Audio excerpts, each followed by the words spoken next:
Assalamu alaikum to'rdoshlar, yaxshimisizlar? Uyg'ur erkiy qirg'inchilik uchrayotidi. Erkiy qirg'inchilik uchragan millat zimin deb chiqadi.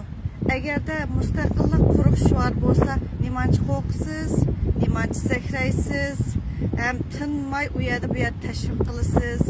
Mustaqillik deb chiqqanlarning har qanday darg'a esilganka, o'ldirilganka, satlashtirilganka, ham hozir qadar shu qo'shindikilar g'erib bir holat yashayotidi deb o'ylayman.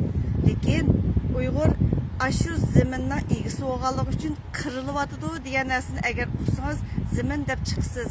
Zimin deyish u buningki bir voy bo'lmaydi deganni yanchug'ini to'shtirishga yordam beradigan bir kishi emas bu.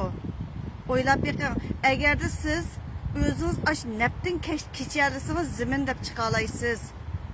Enidining pullarini elayotganlar to'rda inniq yiziqliq nerdan pul olayotidi degan narsa. Uni yana e'tirof qilmaydi. Uyg'ur jamoatining ichida yo'q ammoduq deydi. Sirtda og'aligimiz to'rda inniq tursa, nima hojati yolg'onchilikni? Uningda men diyolmayman mustaqillik. Men jon boqishim kerak. Shunda bir vazifam bor deganinglar, mustaqillik degan quruq shuardi degandan yaxshiroq deb o'ylayman.